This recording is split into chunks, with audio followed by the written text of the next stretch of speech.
Hey everyone, and welcome to another deep dive. Today we're tackling a topic that might sound a little intimidating at first, but I promise by the end of this you'll feel much better about it. We're talking about spondylolisthesis. Yeah, and it really does sound kind of scary, but honestly, a lot of folks live with it just fine. Exactly. And we're diving deep into some really encouraging insights from Dr. Katsevman. He's a spine surgeon. And he really wants people to know that living a full life with this condition is totally possible. Totally. And one of the things I loved about his perspective is he really emphasizes staying positive. It's so easy to get caught up in the what ifs, but he's like, hey, this is manageable. Right. And he even talked about this, like, amazing patient of his, 80 years old, who's been managing spondylolisthesis for years. No surgery or anything, just healthy habits. Like, whoa, 80 years old and going strong. That's got to be inspiring. For sure. I mean, it just shows you it's not like a dead end. It's more like figuring out how to adjust and keep living your life. Okay, so before we go too far, maybe we should back up a sec and explain, like, what this actually is. For those who are like, spondylo what? Yeah, good idea. So picture your spine like, a stack of dominoes, right? Yeah, I like that.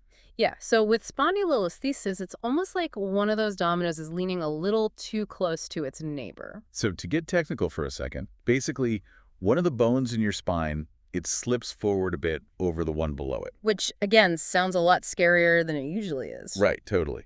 Like most people, if they manage it right, Yeah. can keep on being active and all that. Which brings us to Dr. Katsevman's action plan, which I gotta say is really clear, very step-by-step, and it's all about, like, this is a marathon, not a sprint, Totally. Find your pace, you adjust as you go, and you just keep moving forward. Love it. So, step one, find a specialist, right?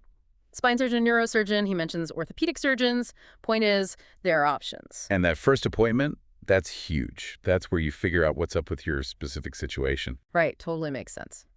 Then step two is all about those conservative treatment options. And this is where, like, physical therapy and stuff comes in, right? Yeah, definitely. And I bet some people are thinking, hold on, exercise with a back problem. It's funny, right? Because it seems counterintuitive, but Yeah. targeted exercise, like especially strengthening your core, that's key. It's almost like you're building this internal brace, right? Like giving those dominoes a little extra support. I used to hate planks. Now I'm like, bring it on. Got to build that brace. And it's not all about planks, right? Like Dr. Katsevman mentions medication, even like back braces sometimes.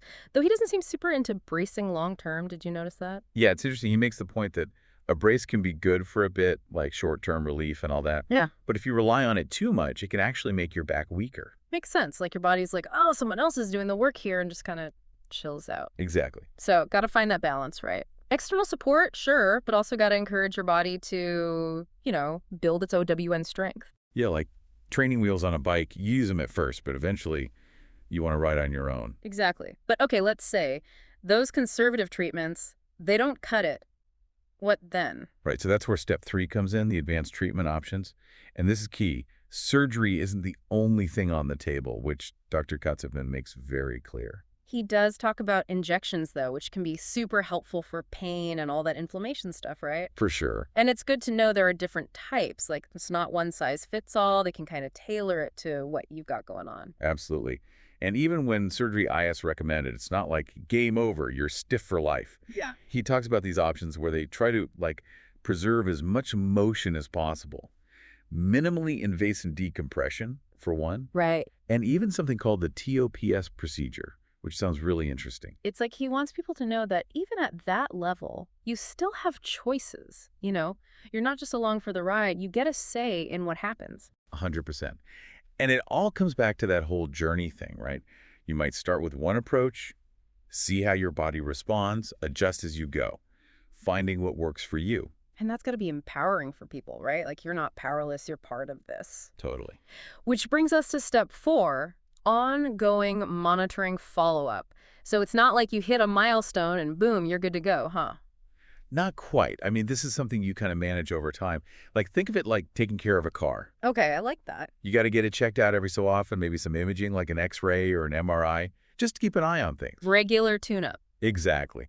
And through all this, Dr. Katzevman is big on patient education. Huh? He wants you to be like an active participant in your own healthcare, not just following orders blindly. Totally. And that's step 5, which is so important. The more you understand what's going on, the better you can advocate for your own needs, ask the right questions. Right. Like, knowledge is power, as they say. 100%. Now, let's shift gears a bit and talk about, like, actually living with spondylolisthesis, because Dr. Katzevman's take on this is surprisingly optimistic, I'd say. He's all about staying active, even if other doctors might shy away from that. Which, let's be real, seems a little counterintuitive, right?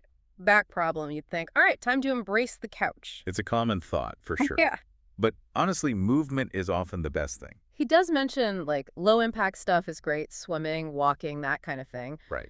But here's what I love. He also says, if something brings you joy, even if it's a little more high impact, like, don't rule it out completely. It's kind of cool. Right? Like, he's not saying don't do anything. It's more like, if it makes you happy, give it a shot, but pay attention to your body, you know? Totally. It's about finding that balance. You can be cautious, but still enjoy your life, even with spondylolisthesis. Exactly. You might just have to make a few adjustments along the way. Which brings us back to that whole self-advocacy thing. You know yourself best, so if something feels off, you got to speak up. Absolutely. You're not just along for the ride, you're in the driver's seat. And this is a good point, too. Dr. Katzevman really emphasizes this.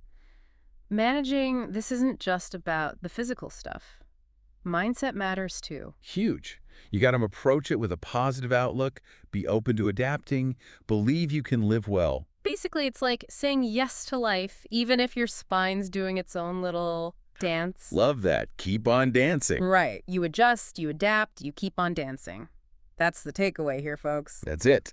Well, this has been a fascinating deep dive, I gotta say. Spondylolisthesis, we covered a lot. Hope you all feel a little more informed and maybe even, I don't know, empowered. Totally. Knowledge is power. Right. So now you've got all these strategies in your back pocket. You can manage this and get back to living your best life. Exactly. And remember that 80-year-old patient. If they can do it, so can you. Until next time, keep learning, keep exploring, and keep on dancing.